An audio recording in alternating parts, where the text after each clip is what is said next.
नमस्कार now you are on नमस्कार। Live actually. So नमस्कार दोस्तों, मैं रोहित गुप्ता, फार्मासिस्ट की आवाज आपकी आवाज में आपका स्वागत है। और आज का डिबेट प्रोग्राम फार्मा रेंटिंग को लेकर रखा गया है। और और ये विषय इसीलिए रखा गया है कि आए दिन आप देख रहे होंगे कि फार्मा रेंटिंग दिन पर दिन चलते जा रहा है, और कहीं कहीं पेशेंट सेफ्टी को लेकर हमें वो चीज को एक कंसर्न देखने को मिलता है कि तमाम सारे बातों को रखकर इस सब्जेक्ट को रखा गया है। तो मैं आपको इंट्रोड्यूस कराऊंगा, हमारे साथ बहुत सारे गेस्ट जुड़े हुए हैं आज। मैं धर्मेंद्र सिंह जिसे इंट्रोड्यूस कराऊंगा, लोग तो जानते ही होंगे, फिर भी मैं इंट्रोड्यूस करवाऊंगा। धर्मेंद्र कुमार सिंह जो हमारे साथ जुड़े हुए हैं, जो मेंबर हैं फार्मेसी काउंसिल ऑफ इंडिया के, और मेंबर है Jharkhand pharmacy council of India. Doctor Mamta ma'am principal of pharmacy college, और हर्ष यादव जी जुड़े हुए हैं जो पीएचडी स्कॉलर है, लगातार हमारे इस प्रोग्राम डिबेट प्रोग्राम में जुड़े रहते हैं। और पूनम मौर्य हमारे साथ जुड़ी हुई हैं, जो कि अपोलो फार्मेसी से है वो, और ऑन्कोलॉजी डिपार्टमेंट में। और राज नंदिनी जी जुड़ी हुई हैं, पटना से स्टूडेंट हो। तो तमाम सारी बातों पे हम आगे करेंगे और डिबेट को आगे बढ़ाते हैं कि हमने आज का टॉपिक रखा है कि क्या वाकई में भारत में जो फार्मा रेंटिंग है बंद होना चाहिए, नहीं चाहिए, बंद चाहिए। तो इसी को लेकर हम आगे बढ़ते हैं।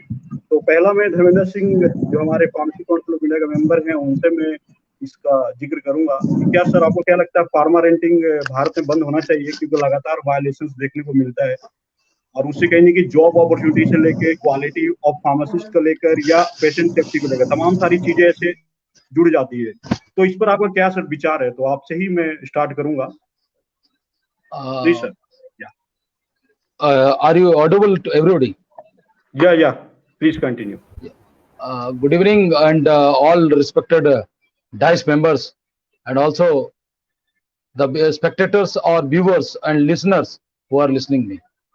Especially this is the auspicious day what this platform is giving to all our beloved pharmacists to join and interact with each others.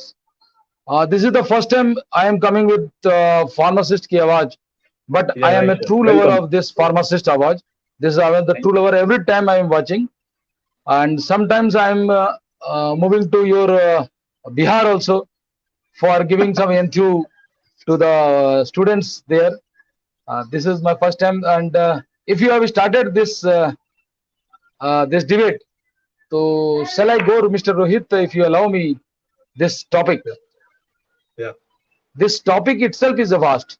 Mr. Harsh, Yeah, right. I am watching. Yes, Mr. Harsh, I am watching you very patiently from last of the seasons, and I am very fan of you. But the thing is that this is the vital issues. What is going, because I am activist also. So though I am PCI member, but first I am pharmacist. I will not allow any PCI members to overcome our the pharmacy fraternity also. Whatever I am saying as a pharmacist saying, I am not saying I was a PCI member. Though I am PCI member, every word will be taken to the PCI and spoken to the PCI also what the our fraternity demands and wants from the PCI. Right? First of all, I am saying what is renting.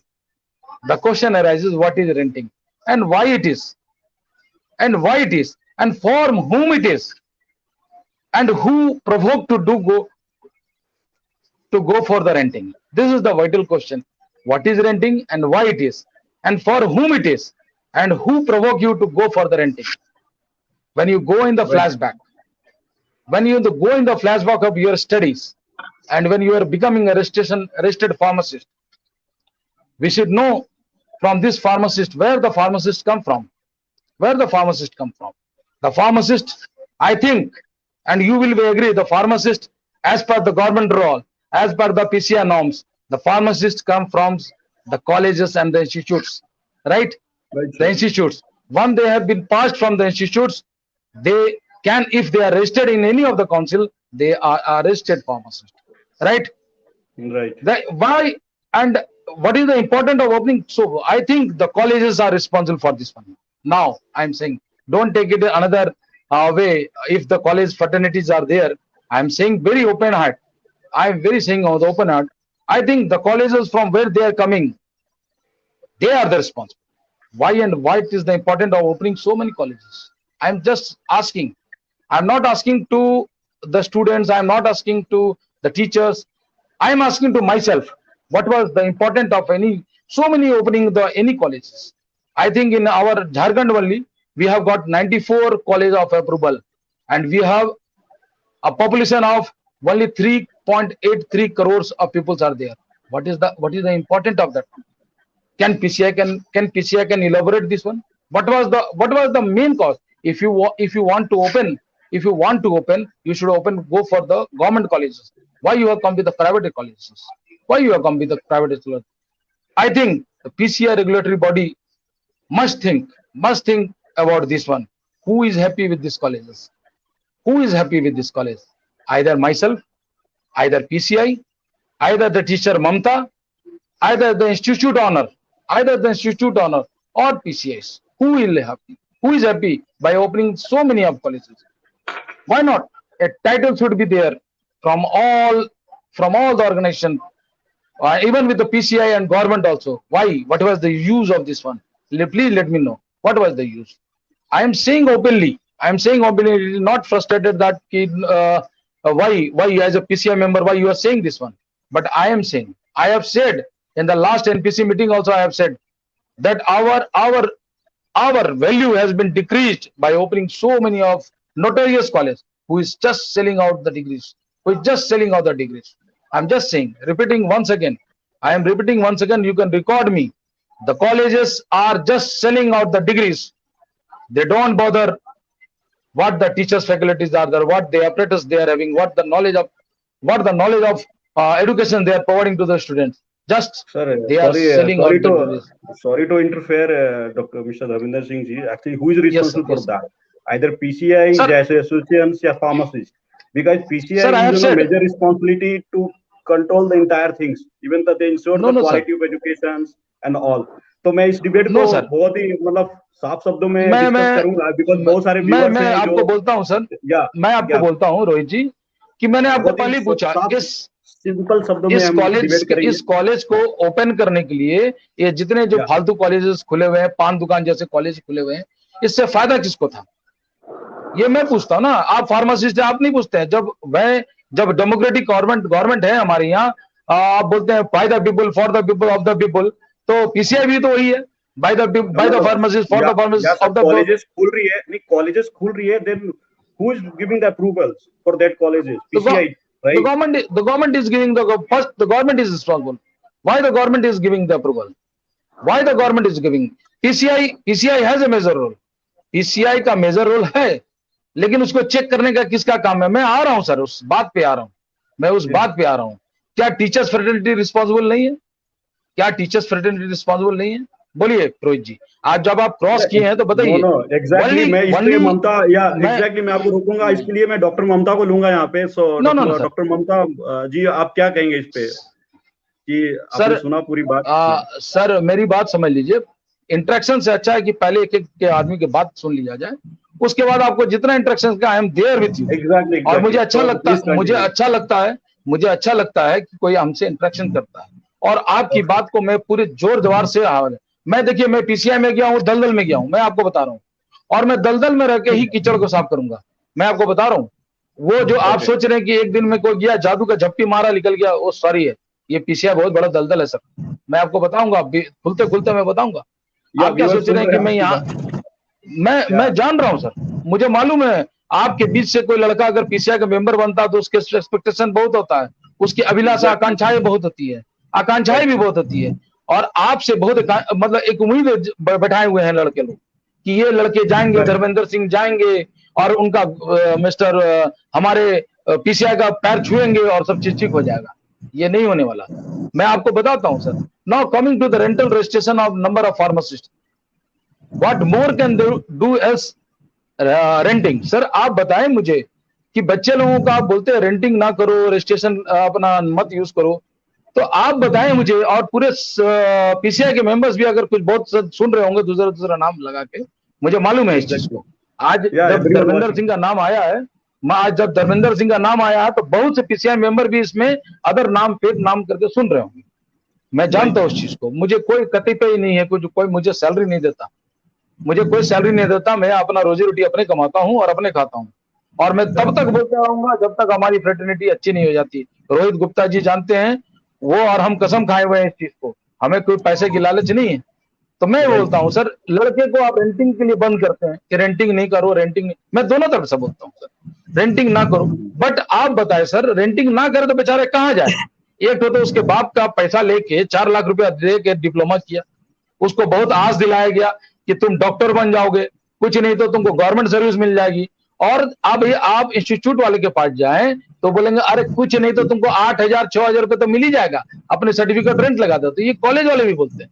मैं तो हर college right, घूमता हूँ agree. Sir, मैं तो हर नहीं, college सहमत हूँ घूमता आपकी हूँ। बात है, एग्जैक्टली तो राइट। मैं बोलता हूँ सर, लड़के क्या करें? उनके पास नौकरी नहीं है, बाप की पैसा 4 लाख रुपया डुबा बैठे हैं, तो वो करे तो करे, ये मजबूरी में करे क्या करे? आप ये बता दो, आज आप एक गार्जियन बन जाओ, आपके लड़के एक फार्मासिस्ट बन जाएंगे, और आप क्या करोगे? आप क्या करोगे? हमको खाली इतना बता दें, वो लड़का क्या करेगा? आपका लड़का ये करेगा ना, जिस तरह से पिताजी का पैसा जो मैंने उनसे उधार लिया है 4 लाख का, जैसे तैसे उनको ला दे, चाहे उसके लिए क्राइम करना क्यों नहीं पड़ जाए, उसके लिए क्राइम करना पड़ जाए। अब ये मैं पूछता हूं सर, एक लड़के जब रेंटिंग करता है, उसका रिस्पॉन्सिबिलिटी किसका है? किसकी रिस्पॉन्सिबिलिटी? उसको अलाउ कौन करता है? उसको अलाउ कौन किया? उसको अलाउ करता है एफडीए, यानी कि drug inspector and drug counselling. Exactly वो राइट। आपका 10% का आदमी को आपको अलाउ करता है, और अपने से वो 70% फार्मासिस्ट पैदा कर देता है। आपको शायद मालूम है कि नहीं मालूम, मैं आपको बताता हूं। अगर आप रोहित जी, आपको तो आंकड़ा पूरा मालूम होगा, हर्षवर्धन जी आपको आंकड़ा पूरा मालूम होगा, नंबर ऑफ फार्मासिस्ट कितने हैं और नंबर ऑफ रिटेल दुकान कितने हैं।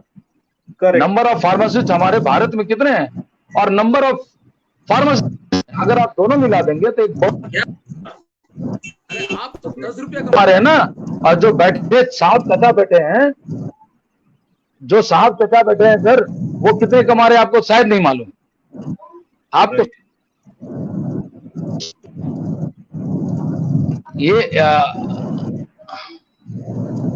Hello, yes please. आपको आवाज आ रही है? यस यस आ रही है, प्लीज कंटिन्यू।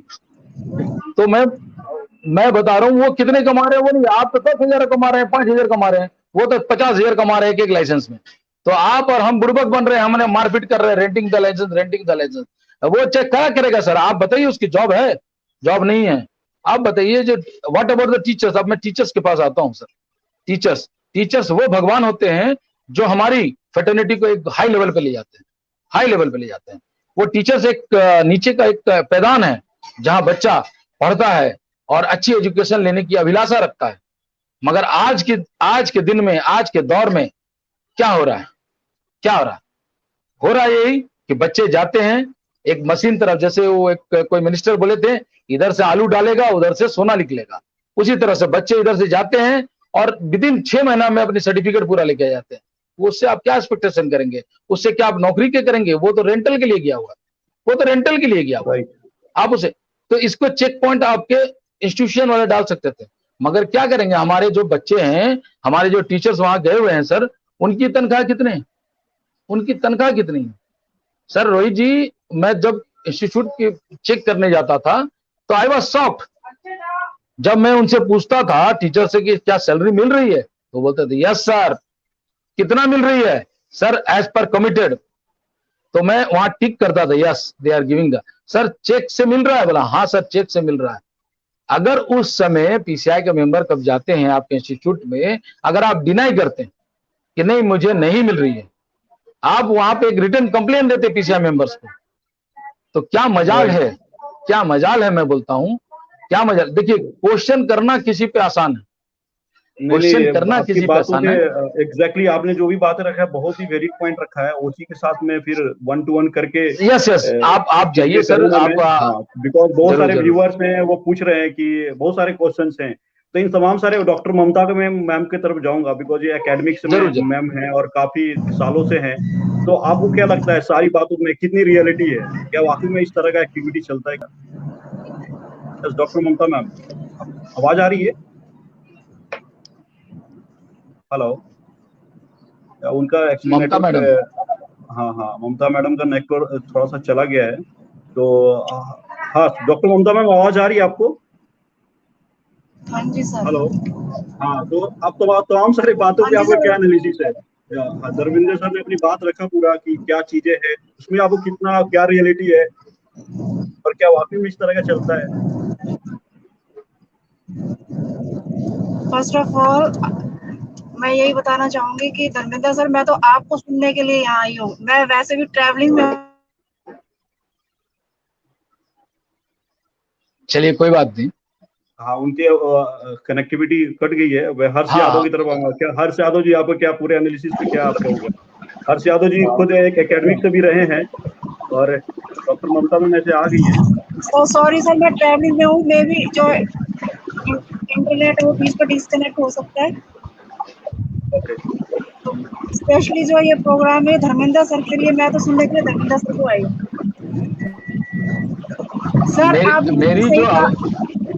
सर आज का जो टॉपिक है कि जो रेंटिंग चल रहा है, ये तो हम सबको पता है कि ये हो रहा है, पीछे कुछ नहीं कर रही है, ठीक है।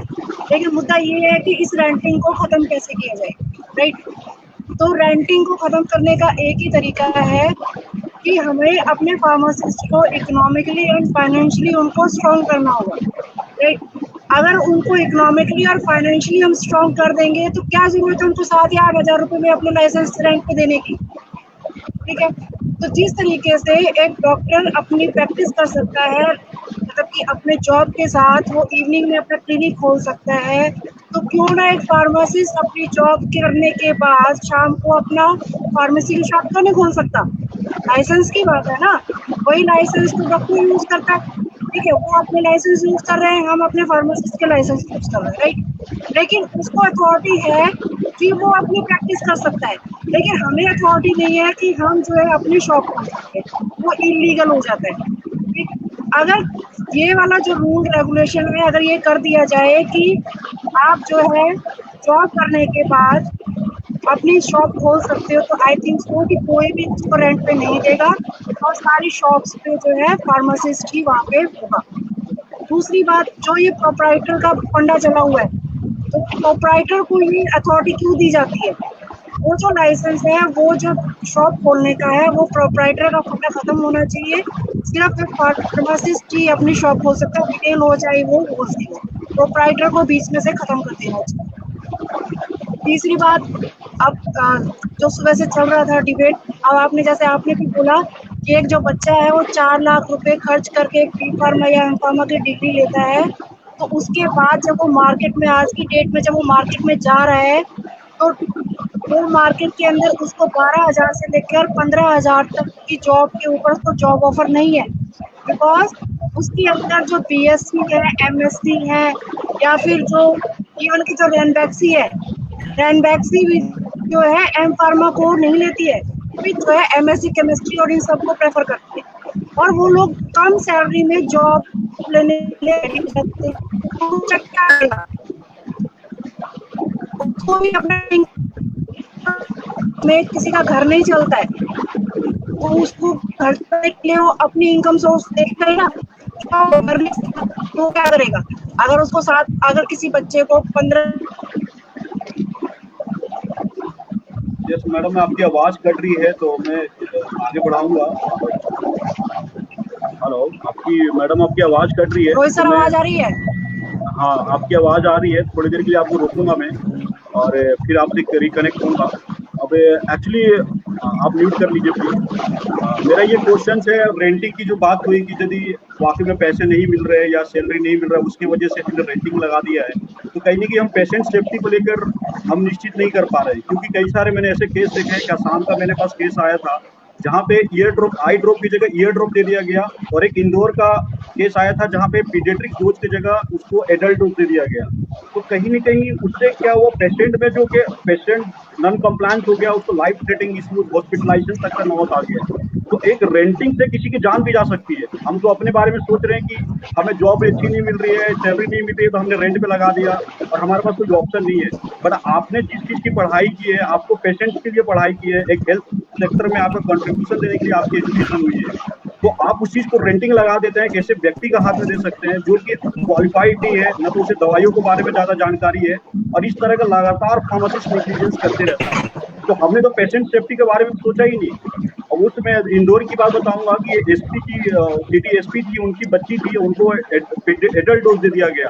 और वो उन्होंने जब वेरीफाई किया, इंक्वायरी किया, तो पता चला वो रेंटेड पे लेकर वो अपनी केमिस्ट चला रहा था। तो कहीं ना कहीं पेशेंट तो ये सोच रहा है ना कि वो जो सामने वाला जो बैठा हुआ व्यक्ति है वो रजिस्टर्ड फार्मासिस्ट है, उसके ऊपर एक ट्रस्ट है, एक्सपेक्टेशन है।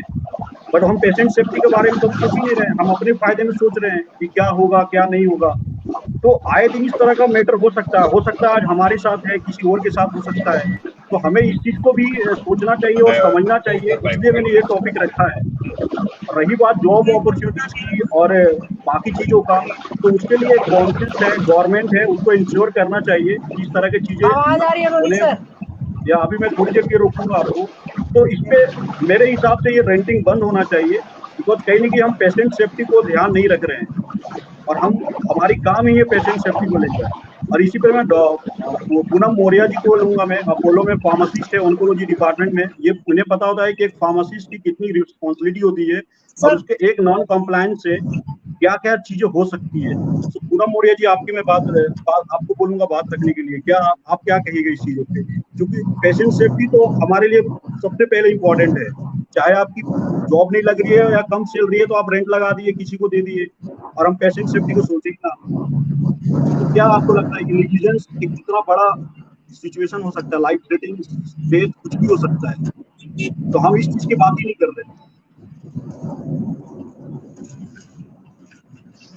या आपकी आवाज नहीं आ रही पूनम जी, आवाज नहीं आ रही आपकी? अगर बात की जाए role of pharmacist in patient safety, तो ये बहुत बड़ी रिस्पॉन्सिबिलिटी आ जाती है, क्योंकि एक डॉक्टर जो है वो डोज प्रिस्क्राइब कर देते हैं, but being a clinical pharmacist we have to verify all the parameters. Like patient को अगर हम कोई दवाई दे रहे हैं, अगर हमने कोई इंजेक्शन लिखा है या कोई टैबलेट लिखी है या doses form anything what ever it is, हमने इसे स्टार्ट में दिया है या हमने इसे रेगुलर डोजिंग में डाला है इंजेक्शन को, तो हमें देखना पड़ता है कि क्यों ये इंजेक्शन की रिक्वायरमेंट है इस पेशेंट को, या क्यों ये चीजें रिक्वायर्ड हो रही है, कितनी कम दवाइयों में हम कितना बेहतर इलाज कर सकते हैं।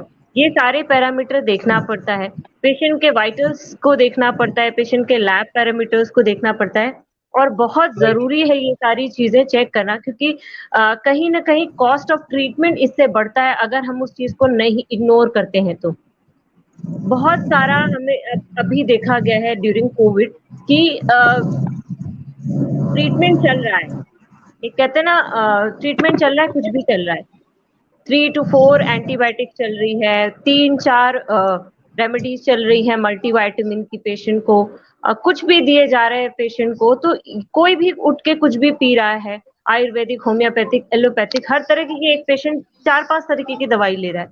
तो ये चीजें अवेयरनेस कौन फैलाएगा? ये चीजें अवेयरनेस हमारी responsibility, we end of the day we are responsible. तो अगर हम रिस्पॉन्सिबिलिटी ले रहे हैं, मैंने भी 4-5 लाख रुपए खर्च करके अपनी डिग्री ली है, बट डिपेंड करता है कि आप अपने चीजों के प्रति कितने दृढ़ हैं। अगर हम मना कर दें, we say no, start saying no to renting, कौन कर पाएगा बिजनेस? हम अपनी शिक्षा को, हमें पता है हमारी शिक्षा बिजनेस से जुड़ी है, लेकिन हमें उसको बिजनेस से जोड़ना ही नहीं है। अगर हम ह्यूमैनिटी, मैनकाइंड, पेशेंट सेफ्टी को लेकर चले, तो हमें वो चीजें करनी ही चाहिए, क्योंकि मैंने रेंट नहीं किया, शायद मैं 10 साल का एक्सपीरियंस हो चुका मुझे अब फार्मेसी फील्ड में, और स्टार्टिंग फेज में मैंने 3-4 महीने, मैं बोलूंगी बहुत बुरा गया, इतना बुरा कि भाई इतनी अच्छी शिक्षा लेके आपको नौकरी नहीं मिल रही है, that phase is very bad for a pharmacist. But मैं यही कहूंगी कि अगर आपके पास प्रॉपर गाइडेंस है, एक ट्रेनिंग हम कह सकते हैं, जो हम इंडस्ट्रियल ट्रेनिंग प्रोवाइड करते हैं बच्चों को, वो ट्रेनिंग मॉड्यूल अगर इस तरीके से सेट किया जाए कि बच्चों को इजीली जॉब मिल जाए, we can get tie up with industry, hospitals and production units, तो हम उनको डायरेक्टली वहां पे ट्रेन के लिए कर सकते हैं। अभी हम या तो इंडस्ट्रियल ट्रेनिंग कर रहे हैं या तो हॉस्पिटल ट्रेनिंग कर रहे हैं।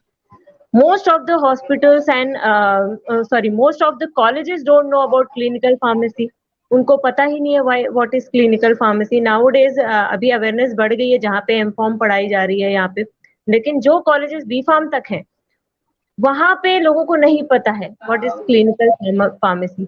तो क्या होना चाहिए, क्यों होना चाहिए और किस तरीके से होना चाहिए, एक प्लान ऑफ एक्शन प्रॉपर होना चाहिए। एक एजुकेशन के बाद training is most important thing. उसमें ही बच्चों को पता चलेगा कि why renting is not allowed. लोगों को लगता है एक लाइसेंस ले लिया और फार्मेसी चला दी और किसी को कुछ भी डोजेस दे दिया, कोई भी चौथा बंदा अरे भाई क्रोसिन ले लो, क्यों? Are you a pharmacist? You are saying.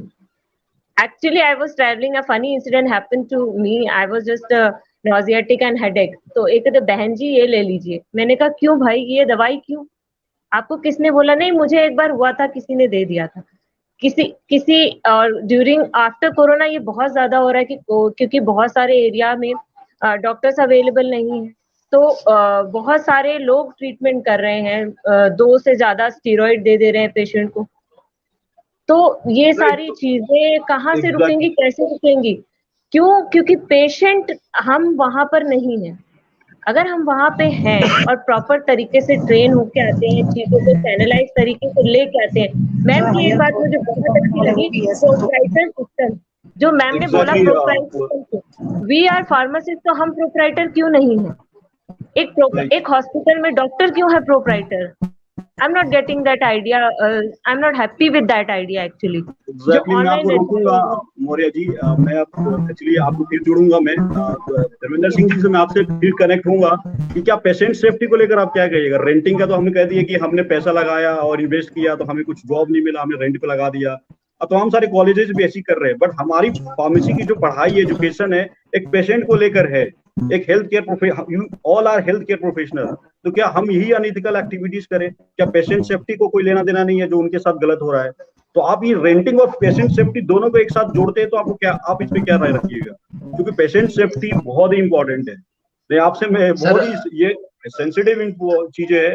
Rohit जी आप मेरे से पूछ रहे हैं कि नहीं, मैं धर्मेंद्र सिंह से आपसे पूछ रहा हूँ। Dharmendra Singh as a pharmacist से या Dharmendra Singh as a pharmacist से उनके लिए नहीं मैं आपसे पूछ रहा हूँ कि लोग लगाते हैं। मैं समझ गया आपकी बात को। हाँ मैं समझ गया आपकी बात को। आप पहले तो ये जवाब दे दे कि आप धर्मेंद्र सिंह से पूछ रहे किसी और से? अगर आप Dharmendra Singh as a pharmacist से पूछ रहे हैं तो what Poonam has said is right. What Poonam has said is that we should not compromise. We should not compromise with the safety of any patients. We should not compromise. But ये जो आपका mouth के नीचे पेट है ना sir, mouth के नीचे पेट है ना, पेट में तभी आवाज आएगा, पेट से ये आवाज तभी आएगा जब आपकी पेट भरी रहेगी। यहाँ से जिस तरह अभी पूनम जी की पेट भरी हुई है ना, उस तरह ये आवाज आएगी।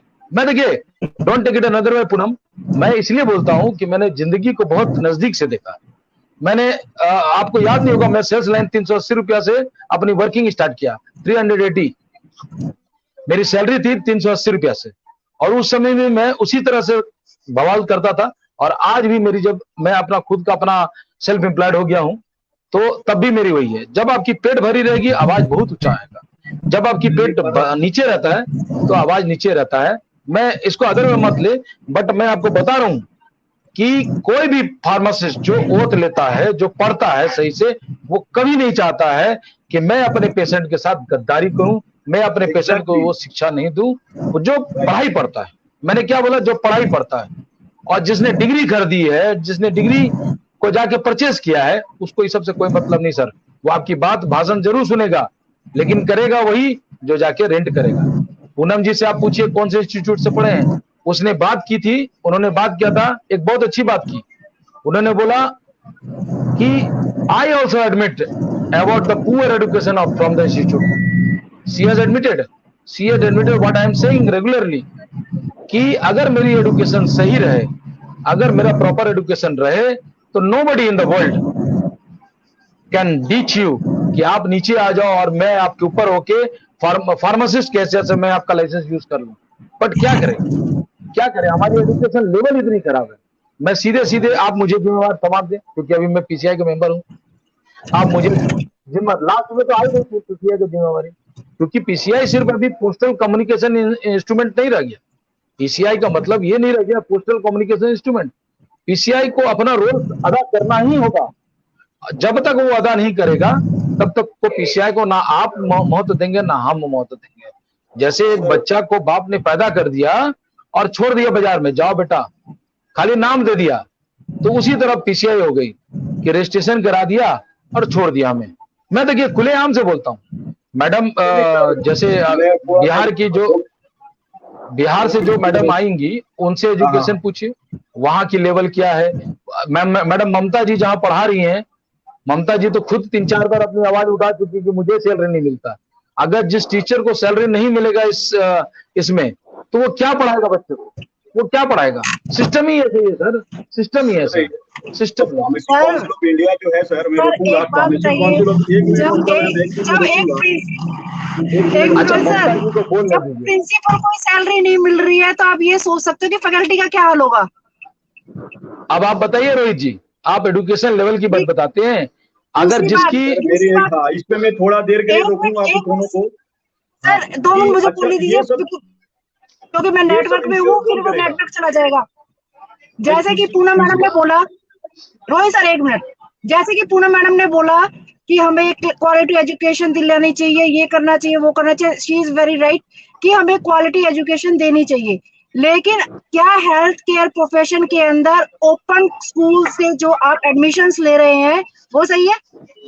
मतलब कि क्वालिटी तो वहीं से ही डाउन हो गई। एडमिशन जो आपने जो नींव रखी है वो ही आपकी कमजोर है। आप ओपन स्कूल के बच्चों को हेल्थ केयर प्रोफेशन में लेके जा रहे हैं, कोई कहाँ से डिग्री 10वीं लेके आ रहा है, कोई कहाँ से 12वीं लेके आ रहा है, उसको आप एडमिशन दे रहे हैं। हरियाणा के अंदर एट प्रेजेंट क्या चल रहा है, पीसीआई ने तो ओपन से दे दिया। अब वो बेचारे जब रजिस्ट्रेशन कराने जाते हैं तो हरियाणा स्टेट फार्मेसी काउंसिल वाले कह रहे हैं कि जी जो ओपन अगर हरियाणा के बाहर से करके आया है कहीं से 12th, तो हम उसके रजिस्ट्रेशन नहीं करेंगे। तो आप ये बताइए कि उसमें बच्चे की क्या गलती है? आप बच्चे के भविष्य के साथ खिलवाड़ कर रहे हैं यहाँ पे, राइट?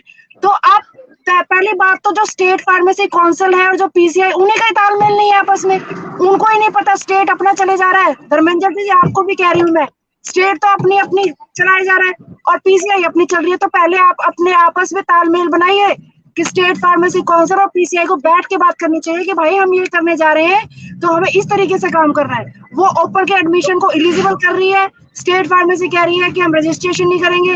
2 साल हो गए, हरियाणा 1 साल होने को रखा है, बच्चों का फ्यूचर एक बिल्कुल खराब होने को 1 साल हो गया, उनका रजिस्ट्रेशन नहीं हुआ है। ठीक, तो दूसरी बात सर, दूसरी बात क्वालिटी की, सर मैं अभी रेंज में हूँ, फिर रेंज के बाहर हो जाऊंगी।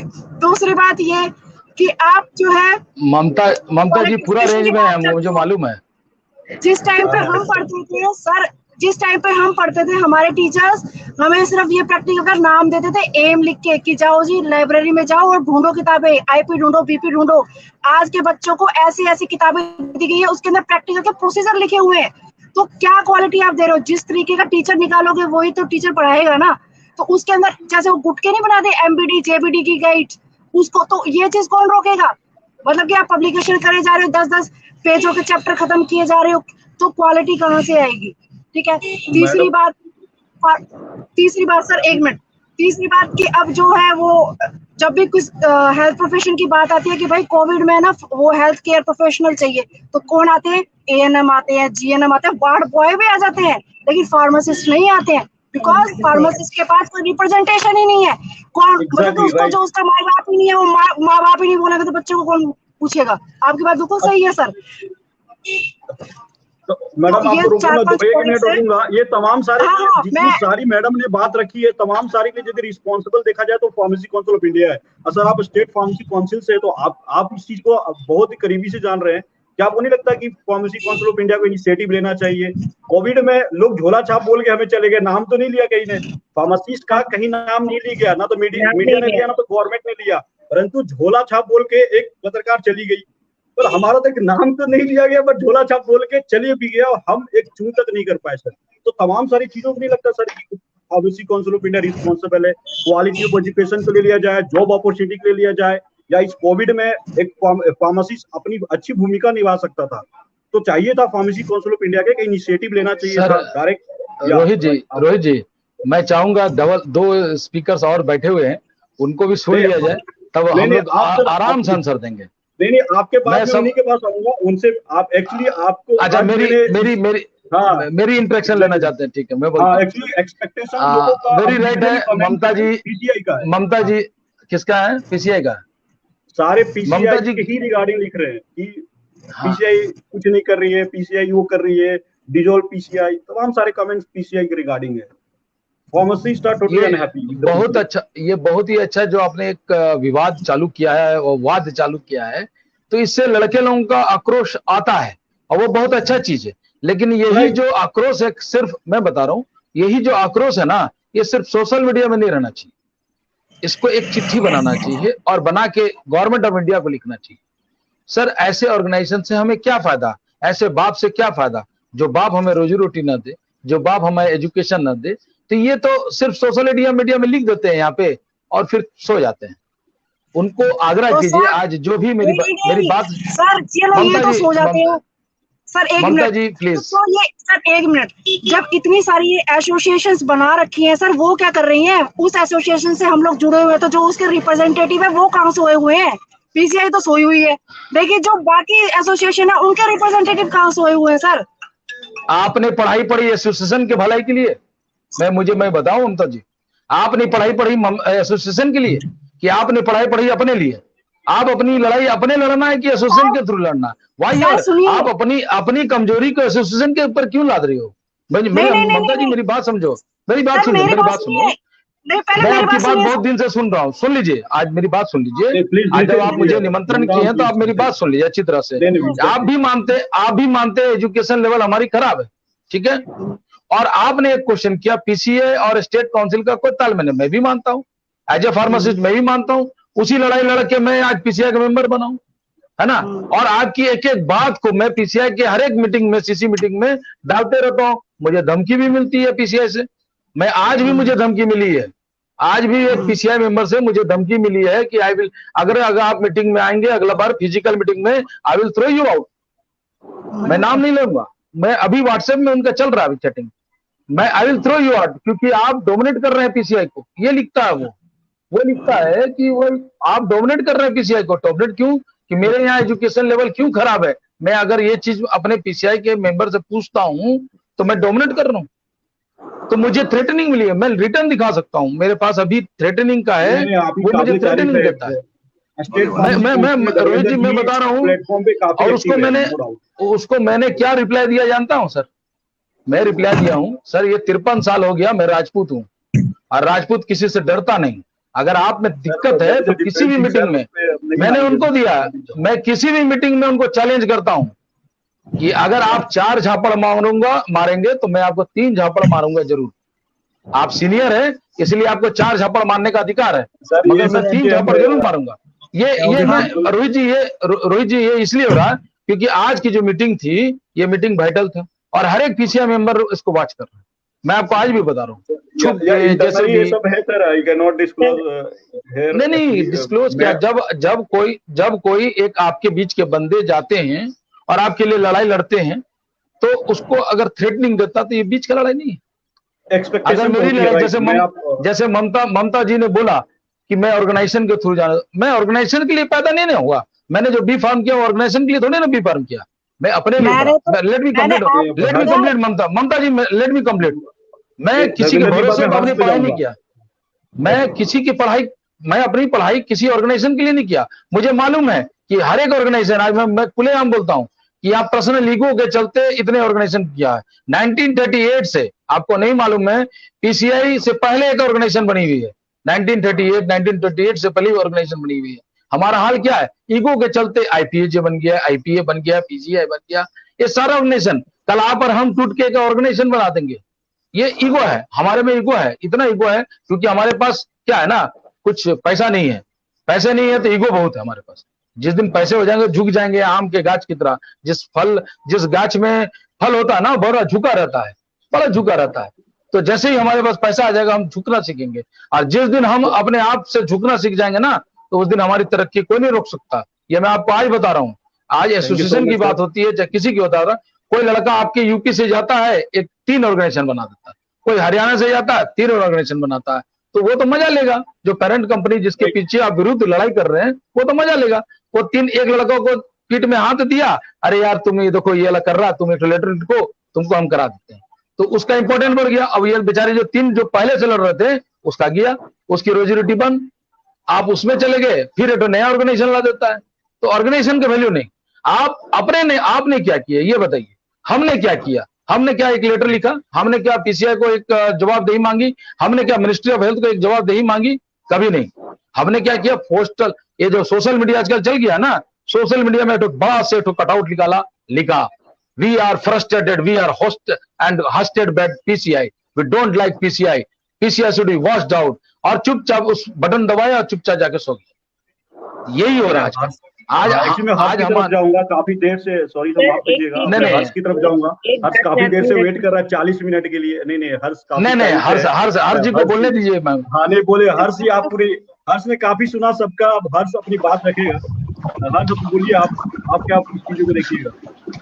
सबसे पहले Dharmendra sir, doctor Mamta ma'am और पूनम जी जो अपने व्यूज रख चुके हैं, सबका मैं धन्यवाद करता हूं। और उन्होंने अपनी राय रखी और अब मुझे बोलने का मौका मिला है, मैं इसके लिए रोहित सर का सबसे पहले शुक्रगुजार हूँ जो उन्होंने ऐसा प्लेटफॉर्म दिया। सबसे पहले मैं अपनी बात टॉपिक पे ही आऊंगा, क्योंकि हमारा टॉपिक है, डिस्कशन है, कॉज है और रिजोल्यूशन के ऊपर है। जब भी हम रेंट की बात करते हैं तो रेंट से दो चीजें जुड़ी होती है, या तो आपके जो फाइनेंशियल नीड है वो पूरा नहीं हो पा रहा है, या आप एक्स्ट्रा मनी चाहते हैं। ये दो चीज मैं ब्रॉड वे पे क्लासिफाई कर रहा हूँ कि रेंट कब जनरेट होता है। जैसे आप मकान भी रेंट करते हैं तो या तो आपको फाइनेंशियली नीड होती है, या आपको कुछ और पैसा आवक के रूप में आप उसको एक सब्स्टिट्यूट मानते हैं। और यहाँ जब लाइसेंस रेंटिंग की बात होती है तो ये चीज को समझना पड़ेगा कि जब कोई भी व्यक्ति डिप्लोमा फार्मेसी या बी फार्मेसी, जब मेडिकल स्टोर खोलने या फार्मेसी खोलने की बात आती है, तब उसे अपना registration state pharmacy council of India में कराना होता है।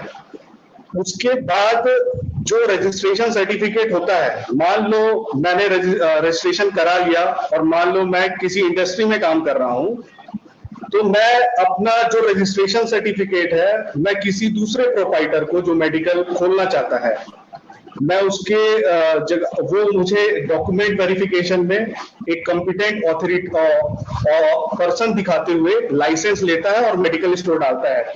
कुछ नियमावली है, इसमें बहुत बड़ी परेशानी है। मैं आपको ये चीज बता देता हूं कि फार्मेसी में हर चीज एक दूसरे से कनेक्टेड है, चाहे एजुकेशन से आप लेके जाएं, चाहे एसोसिएशन की बात करें, चाहे ड्रग कॉस्मेटिक एक्ट की बात करें, या केमिस्ट एंड ड्रगिस्ट की बात करें। क्योंकि अधिकतर अगर आप हमारे देश में देखेंगे तो केमिस्ट एंड ड्रगिस्ट की संख्या बढ़ती जा रही है, और हमारे देशवासियों को ये नहीं पता कि केमिस्ट ड्रगिस्ट क्या है और फार्मासिस्ट क्या है। बहुत सारे लोग मेडिकल स्टोर में केमिस्ट लिखते हैं, तो केमिस्ट जो होता है वो एक फार्मेसी को हायर करता है, कॉम्पिटेंट पर्सन को हायर करता है डिस्पेंसिंग के लिए। और यहाँ मैं एक बात और भी कहना चाहूंगा, क्योंकि एक भूमिका बांधनी पड़ेगी अपनी बात को रखने के लिए, कि इतिहास को जाने बगैर इतिहास नहीं लिखा जा सकता। अपने पीछे का इतिहास भी हमें पता होना चाहिए। जब फार्मेसी की बात आती है या फार्मासिस्ट की बात आती है तो उसके प्रोफेशन के साथ पहले कंपाउंडिंग भी जुड़ा हुआ था, जिसमें फार्मासिस्ट डॉक्टर जब प्रिस्क्राइब करता था सॉल्ट या सिरप लिखता था तो उसका एलिगेशन मेथड या बहुत सारे डोज कैलकुलेशन करके वो उसका डोज प्रिपरेशन भी करता था ऑन स्पॉट, जो कि समय के साथ जब यूनिट डोजेस फॉर्म हमारे टेक्निकल और इंडस्ट्रियल रिवॉल्यूशन के बाद आई तो यूनिट डोजेस डिस्पेंस करने की बात आई, तो ये अधिकार धीरे से जब बढ़ावा देने लगा केमिस्टों को कि वो एक फार्मासिस्ट हायर कर लें, क्योंकि वहां तो कंपाउंडिंग है नहीं, नॉलेज का उतना बड़ा काम नहीं है, और मेडिकल रिप्रेजेंटेटिव अपने एरिया क्षेत्र में स्पेसिफिक ड्रग को रन करते हैं जिससे उनकी सेल आउट होती है। तो वो पर्टिकुलर ड्रग का प्रिस्क्रिप्शन करके डायग्नोज करके एक 8वीं 9वीं का जो भी व्यक्ति रहता है उसको हायर करके, और फार्मासिस्ट की डिग्री दूसरे की लगी हुई है। जैसे कि मैंने एग्जांपल दिया था कि मान लो मैं इंडस्ट्री में काम कर रहा हूं और मैंने अपना रजिस्ट्रेशन सर्टिफिकेट के थ्रू किसी दूसरे, मान लो रोहित सर कोई लाइसेंस का अप्रूवल देते हैं, वो प्रोपाइटर बन जाते हैं। तो इस तरीके से देखिए 3 लोग इन्वॉल्व हो गए हैं, और दवा एक जनरल स्टोर नहीं है कि उसका जो ऑथराइजेशन है वो हम किसी के भी हाथ दे दें। इवन आंगनवाड़ी कार्यकर्ता को भी मैं कॉम्पिटेंट अथॉरिटी नहीं मानूंगा, ना ही एएनएम जीएनएम को मानूंगा, भले ही वो उनके चाहे कैनुला इंसर्ट करती हो या क्लिनिकली उनका ज्यादा प्रैक्टिस हो, बट क्योंकि जो पढ़ाई है फार्मासिस्ट की वो पर्टिकुलर दवा के लिए बनाई गई है, और हमारा इतिहास 1947 के पहले है। हमारा एक्ट 1948 में आता है, फार्मेसी एक्ट, पर ड्रग कॉस्मेटिक एक्ट 40 है और उसका रूल 45 है। तो ये चीजें बहुत पुरानी है। और जिस तरीके से मैंने बताया कि जब यूनिट फॉर्म आता है, हर चीज पैकेट में आते हैं ब्लिस्टर फॉर्म में, तो इसका प्रिस्क्रिप्शन डॉक्टर भी देने लगता है, इसका प्रिस्क्रिप्शन एक अनपढ़ व्यक्ति भी देते रहता है, जिसके कारण फार्मासिस्ट की वैल्यू कम होती जाती है।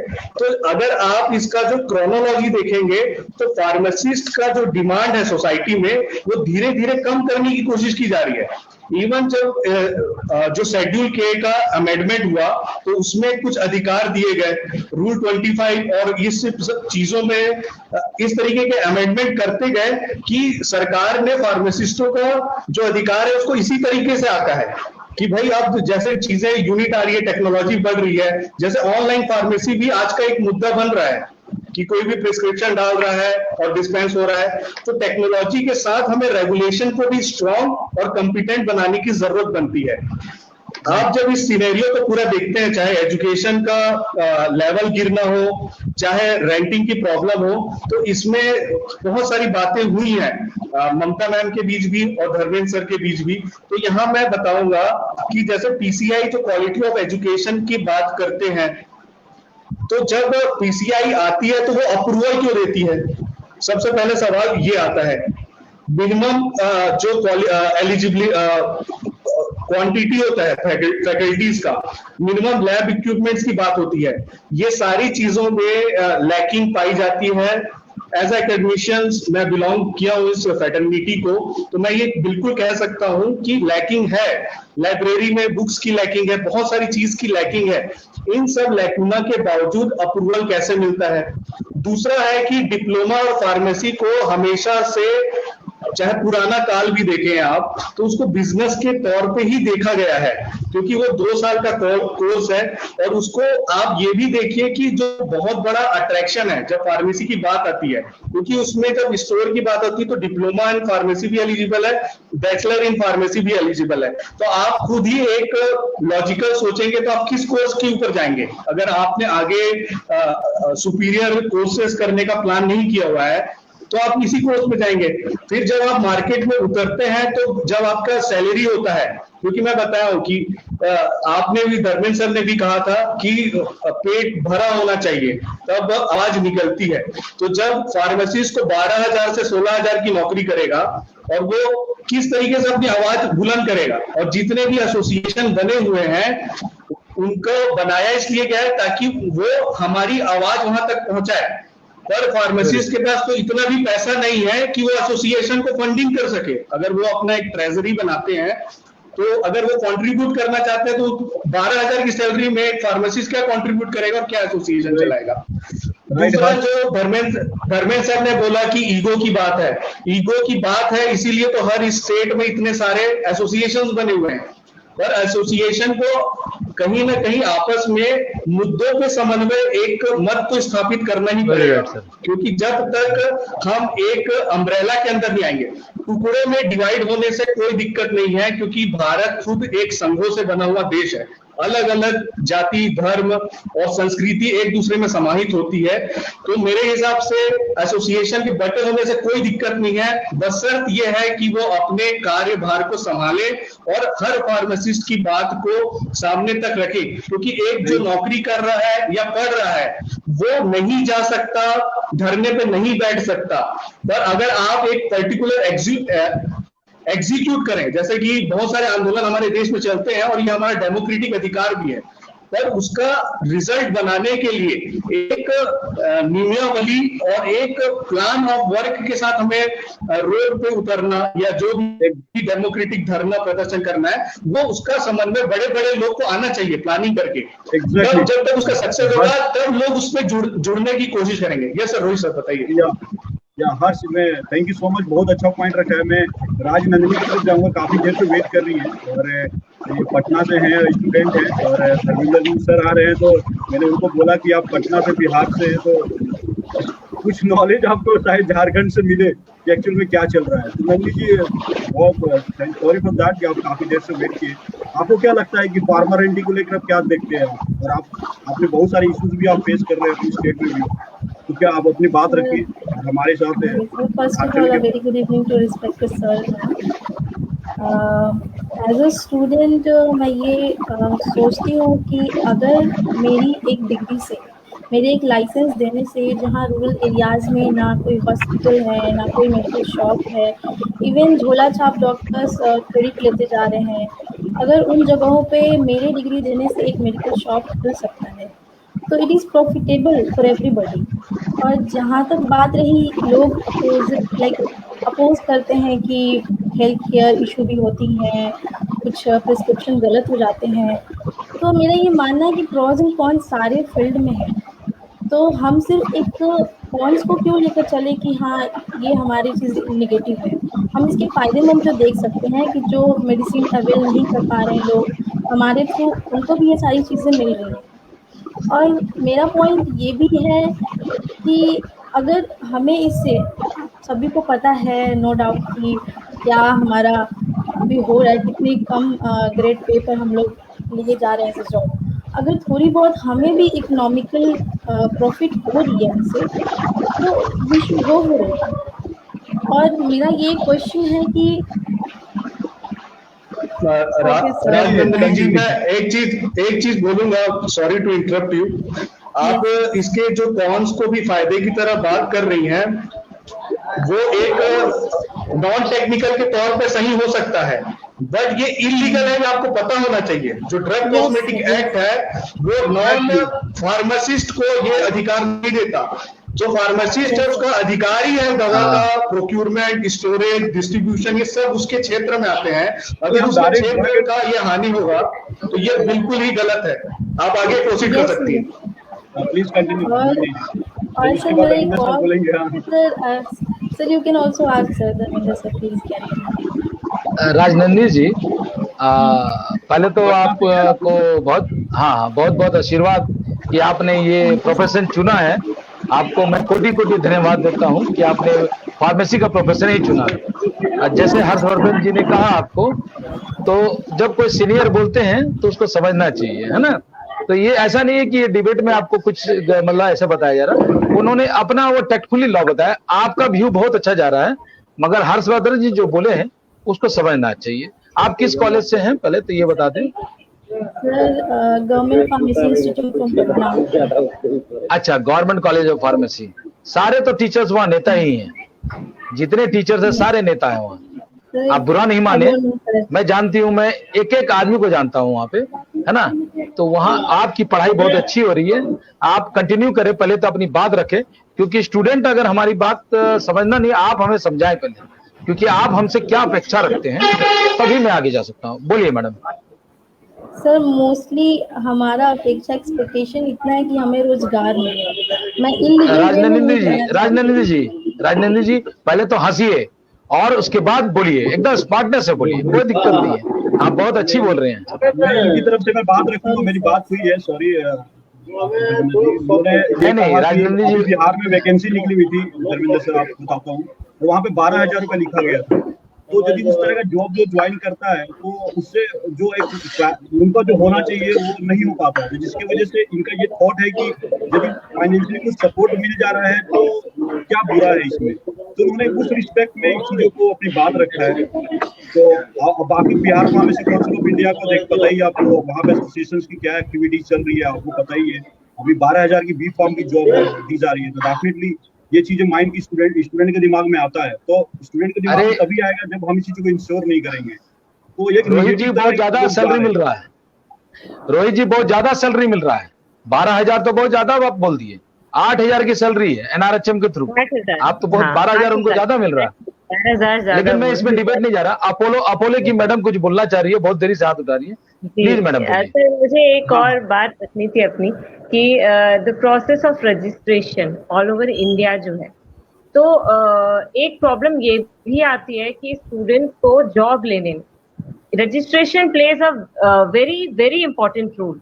और अगर एक सिटी से दूसरे सिटी वो स्विच करता है बेटर सैलरी पे, तो उसको बहुत लंबा वेट करना पड़ता है, at least 6 to 7। I have waited 1 year to get my transfer registration, I have waited. तो ये चीजें नहीं होनी चाहिए. I think we should go for 1 minute sir, बस I am ending in 2-3 seconds, कि all over India registration, 1 registration in all over India. Always I, जहां भी मैं होती हूँ मैं एक ही बात कहती हूँ, why state pharmacy council is there, only pharmacy council वहां पे रिन्यूअल के लिए होनी चाहिए. सिर्फ होना चाहिए 1 इंडिया 1 रजिस्ट्रेशन. ये पूरा फार्मेसी काउंसिल को अमेंडमेंट लाना चाहिए, और this is for better practice होगा, क्योंकि इतना ज्यादा लैक हो जाता है. कई बार लोग अप्लाई नहीं कर पाते, जॉब के लिए जा नहीं पाते, सोच नहीं पाते. क्यों? क्योंकि वहां पे एक रूल रखा हुआ है, सिर्फ स्टेट रिप्रेजेंटेटिव होना चाहिए, स्टेट का ही होना चाहिए. मैं कंक्लूड करूं? जी सर. सर रोहित जी अगर अलाउ करते हैं तो आप पहले कहाँ से पढ़े लिखे हैं मैडम? आप पहले कहाँ से पढ़े लिखे हैं?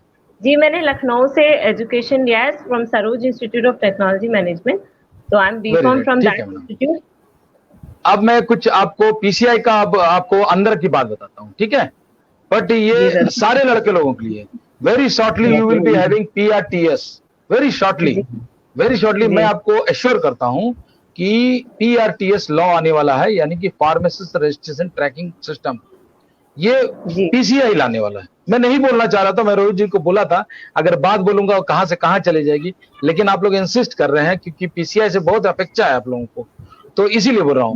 और बहुत शॉर्टली हर्ष जी मैं आपके लिए बता रहा हूं, बहुत शॉर्टली डिप्लोमा कोर्स को एक तरीका से वेव अप किया जा रहा है. आप लोग देखा होगा एक रेगुलेशन लाया है, एक रेगुलेशन आप लोग से पूछा गया है कि आप लोग इसमें क्या चाहते हैं. नहीं, ये आप लोगों का देन है, ये आप लोगों की देन है, ये आप लोगों का देन है, पूरे स्टूडेंट्स का देन है.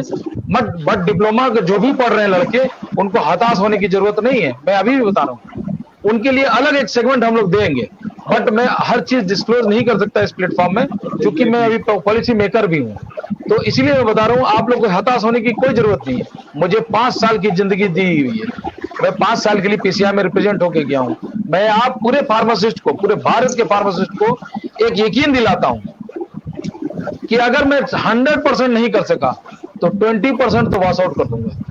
20% जो हमारे भलाई के लिए, खास करके PRTS जो है फार्मासिस्ट रजिस्ट्रेशन ट्रैकिंग सिस्टम का, बहुत जल्दी आप देखेंगे, बहुत जल्दी.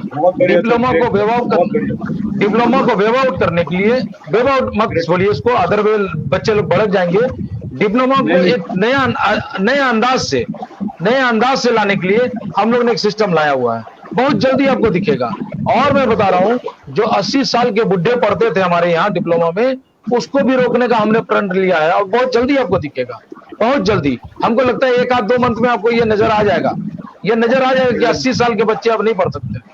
और आप लोगों को मैं बताता हूँ, आप सभी से क्वेश्चन करता हूँ सर, मैं आप लोगों को बोलता हूँ, हम लोग खुद्दू हैं, हम लोग बुद्धू हैं. हम लोग इसलिए बुद्धू हैं कि हम लोग आपस में लड़ते हैं रेंटिंग के लिए. हमारी सोच कहीं और होनी चाहिए, हमारी आइडेंटिफिकेशन का. हम सिर्फ डिस्पेंसिंग के लिए नहीं बने हुए हैं. हमारे हर्षवर्धन जी की आप लोग अगर पिछले मीटिंग में भी सुना होगा, तो उन्होंने बहुत क्लियर बोला था कि हम डिस्पेंसिंग के लिए नहीं बने हुए, हम आपको डाइवर्ट कर दिया जा रहा है. हम आपस में लड़ते हैं सिर्फ डिस्पेंसिंग, रेंटिंग. लेकिन हमारा गोल कहाँ है? हम अपने आप को समाज के सामने बता ही नहीं पा रहे हैं कि हम कौन है, हम आपके लिए क्या कर सकते थे. ये जो कोविड आया था, कोविड-19 जो चल रहा है, ये राइट टाइम था हमको बताने का कि हम फार्मासिस्ट क्या कर सकते हैं आप समाज के लिए. बट अनफॉर्चुनेटली हम लोग ने मिस किया. बोलिए सर. सर मैं बता रहा हूँ, कोई बताने का नहीं है सर. आपको कोई बताया खाना कैसे खाना है? आपको कोई बताता है? आपकी आइडेंटिफिकेशन आपको खुद करना है. रोहित जी प्लीज, आपको आइडेंटिफिकेशन खुद करना है.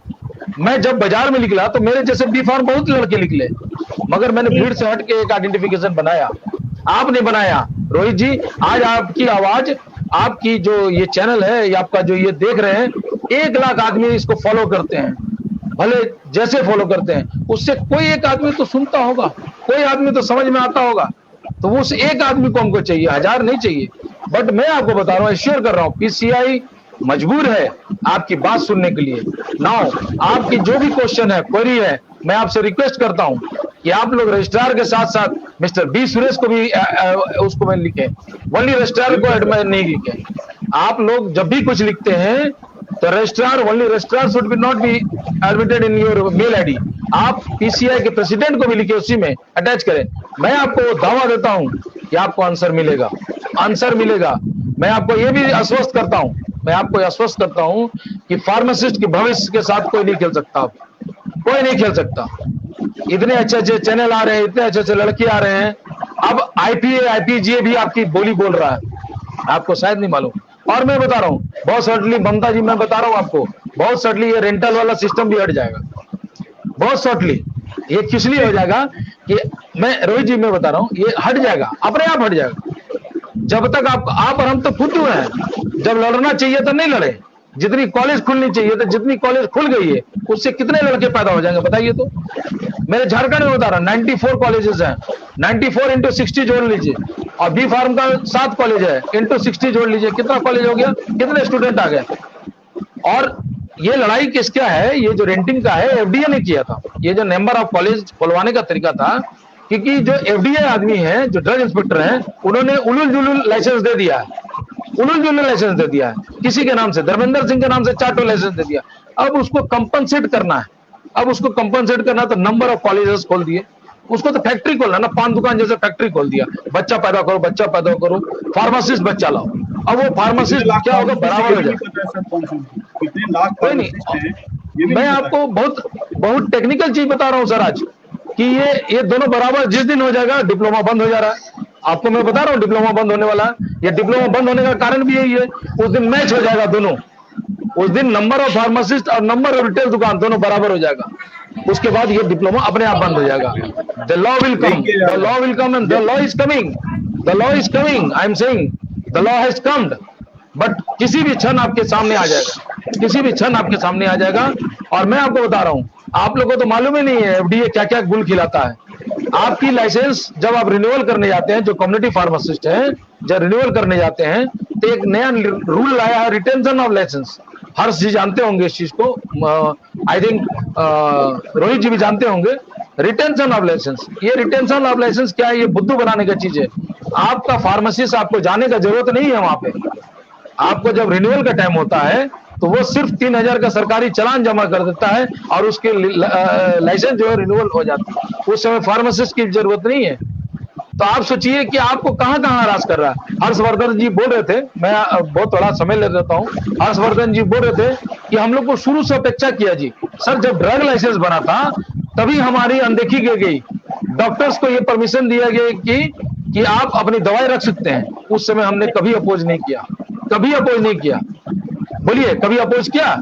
हमारी तो उस समय से अवहेलना हो रही है, जब ड्रग अथॉरिटी ने ये पावर दे दिया। आप शेड्यूल के की लड़ाई लड़ते हैं, बोलते हैं आप शेड्यूल के की लड़ाई लड़ेंगे आज। शेड्यूल के क्या, ये शेड्यूल के में तो पहले डॉक्टर्स घुसा दिए आप। शेड्यूल के लिए तो आप डॉक्टर पहले घुसा दिए। आप सोचिए, हमारा ये भूमिका आज का नहीं है। ये जो फार्मेसी का, पहले तो आपको ये जानना चाहिए कि सर ये हमें कब से ये परेशान कर रहे हैं।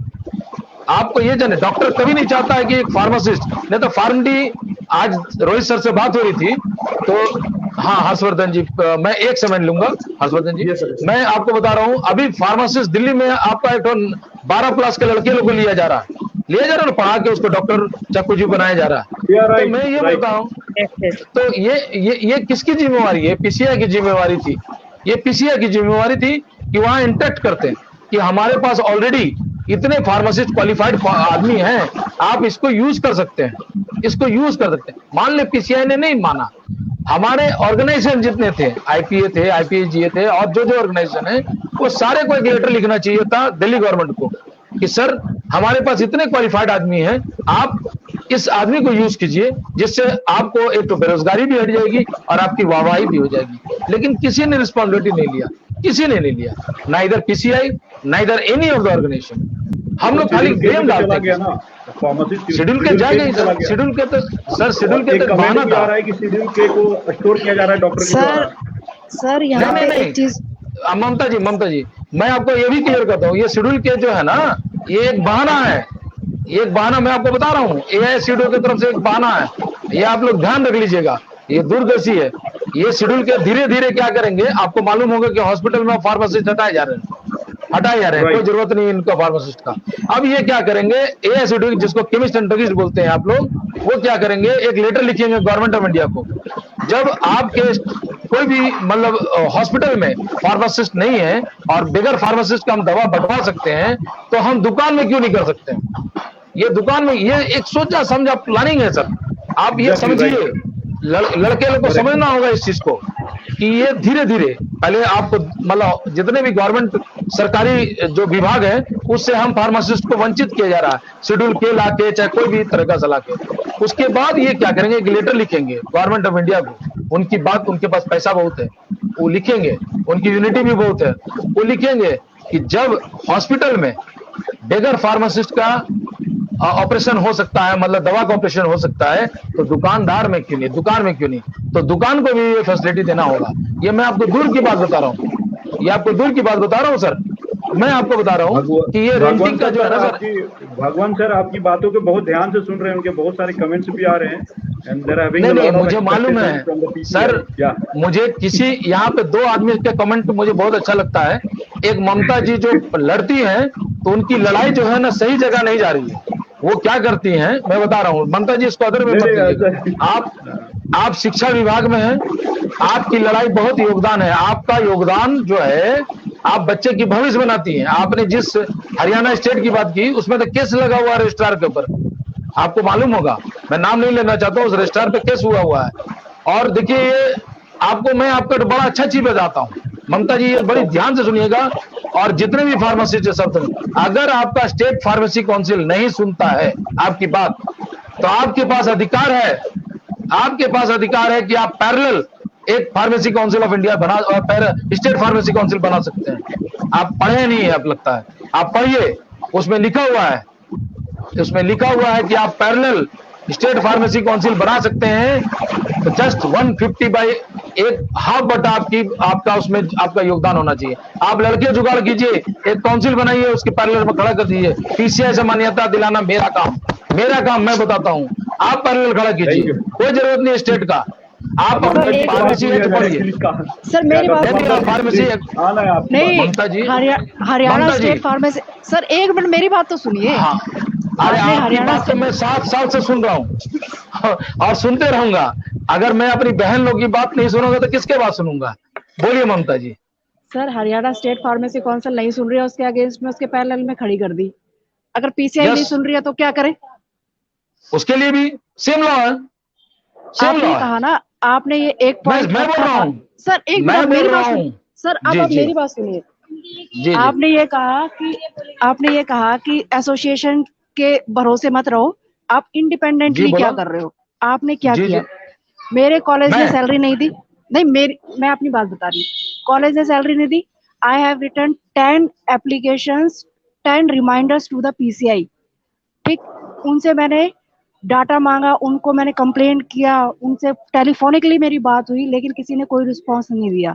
At last I go for the court. अभी मेरा कोर्ट में केस चल रहा है उन्हीं के ऊपर। जब मैंने कोर्ट में पर्सनल डिबेट पे नहीं आऊंगा एक्चुअली, नहीं सर कह रहे हैं ना, सर कह रहे हैं ना एसोसिएशन, नहीं सर ने कहा ना कि एसोसिएशन क्या करेगी, आप इंडिविजुअली। तो सर हम जो इंडिविजुअली है हम अपने बिहाफ पे कर रहे हैं, लेकिन एसोसिएशन जो है, जो हर्ष सर ने भी कहा कि हम लोग जॉब पर्सन है, हम लोग जो है बस वो वाली पेट वाली बात आपकी, तो हम वहां से उठ के वहां तक तो जा नहीं सकते, ना धरना दे सकते, ना एजिटेशन कर सकते, तो हम क्या करें? तो एसोसिएशन और रिप्रेजेंटेटिव तो वही तो रिप्रेजेंट करेंगे ना सर।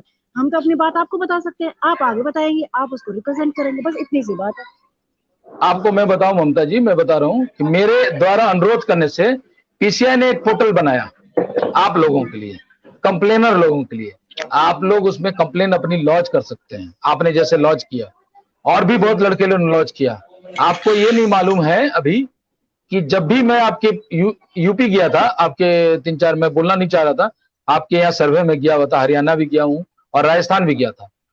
तो मैं वहां टीचर्स को बैठा के पूछा हूं पर्सनली, मुझे मालूम है उसको सैलरी नहीं मिलती, मैंने पूछा हूं मैनेजमेंट के सामने, क्या आपको सैलरी मिलती है? देखिए इसको अदर में मत लीजिएगा ममता जी, अपने पर नहीं, मैंने पूछा है उससे, उस बच्चे लोग से पूछा है कि बेटे तुम्हें सैलरी मिलती है?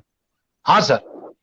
क्या स्लिप दिखा सकता? सर घर पे होगा स्लिप, बट मुझे मिलती है। तो if they deny at that time, what a PCI, honest PCI member would what will do? What a honest member I am saying. I am not saying about all, I am saying myself.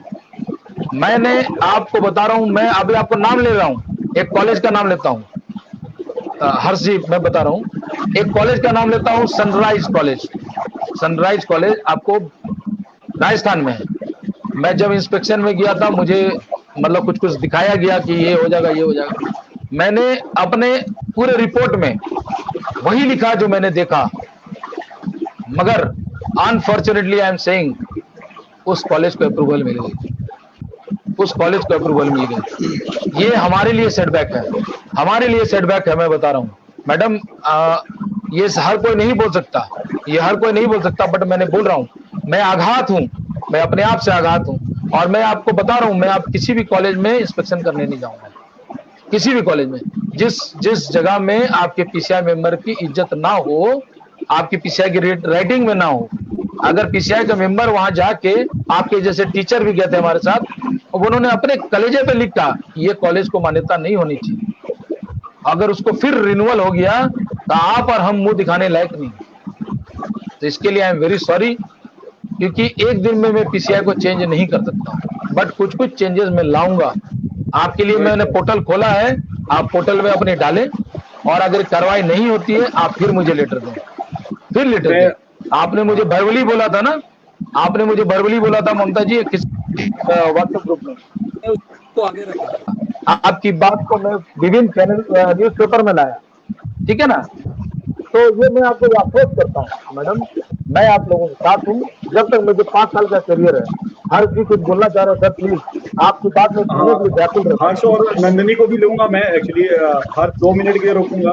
Rajnandini जी काफी देर से wait करी है, उनको ज्यादा मौका भी नहीं मिला, क्योंकि सर धर्मेंद्र सर आप जुड़े हुए हैं, आप झारखंड फार्मेसी काउंसिल में है, बिहार फार्मेसी काउंसिल को भी देखें तो कई सारे इश्यूज देखने को मिलता है। तो सर उस पर राजनंदिनी जी आप यदि कोई भी कंसर्न हो तो धर्मेंद्र सर जी हैं झारखंड फार्मेसी काउंसिल से, तो यदि आपकी कोई एक्सपेक्टेशन हो, क्योंकि कई बार आपका जिक्र किया है कि मतलब काउंसिल्स को लेकर, स्टेट काउंसिल्स को लेकर, यदि कुछ आपकी कंसर्न्स है देन आप पूछ सकते हैं, सारे कंप्लीट आंसर आपको मिल जाएगा यहाँ पे।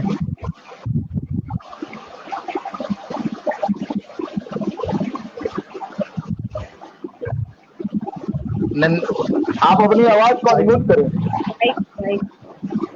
Sorry sir. सर कंसर्न बस इतनी है कि सर हमें अपने करियर को लेके मोस्टली कंसर्न है, क्योंकि ऐसा देखा जा रहा है कि कुछ भी नहीं हो रहा है हमारे साथ, एम्प्लॉयमेंट कुछ भी नहीं मिल रही है। सो मुझे लगता है कि अपर मैनेजमेंट ही कुछ कर सकता है, और जिसमें कि पीसीआई इन्वॉल्व है। तो मैं उन्हीं से एक्सपेक्ट करती हूँ कि ये चीज़ें एज गवर्नमेंट तक पहुँचाए, हमें भी आइडेंटिटी मिले, बस इतनी है sir. Bihar pharmacy council of India को लेकर भी कई सारे कमेंट्स लोगों को मिलता है कि बहुत सारे इश्यूज हैं, वायलेशंस है। हाँ सर, 5 मिनट दूंगा देना। नंदिनी जी मैं आपको आश्वस्त करता हूं कि लास्ट टाइम हमारी जो सीसी मीटिंग हुई थी उसमें आपके बिहार स्टेट फार्मेसी काउंसिल की बात उठी थी कि क्यों ना स्टेट फार्मेसी काउंसिल को डिसॉल्व कर दिया, क्योंकि वहां पे बहुत असुविधा पाई जा रही है। और क्योंकि आपके यहाँ के पीछे एक से एक नेता है, एक से एक नेता है मैडम, आपको मैं खुलता नहीं हूँ। आपके यहाँ के जो पीसीआई मेंबर है, पीसीआई जो मेंबर है कुमार अजय जी, उन्होंने भी एक लेटर लिखा है कि इस स्टेट फार्मेसी काउंसिल को डिसॉल्व कर दिया जाए।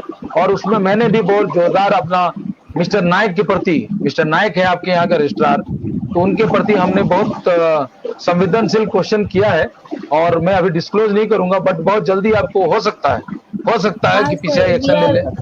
We are working on it sir, even हमने स्टूडेंट फोरम एसोसिएशन भी शुरुआत किया है, क्योंकि हमारी एक्सपेक्टेशन कम हो गई है पीसीआई से।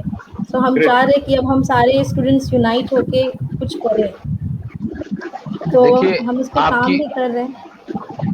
आपकी बात बहुत अच्छी है मैडम, आपने बोला पीसीआई से एक्सपेक्टेशन कम हो गई है, हमको लगता है कि आप बोलना चाह रहे होंगे स्टेट फार्मेसी काउंसिल से, तो कोई बात नहीं, आपकी पीसीआई से एक्सपेक्टेशन कम हो गई है। कुछ है ही नहीं सर, क्या एक्सपेक्टेशन की जाए? नहीं सर, काउंसिल है ना, वन मैन आर्मी है, वन मैन आर्मी है नायक साहब, वन मैन आर्मी है। और वहाँ के लड़के लोगों का बात सुनिए, बस मैं बताता हूँ।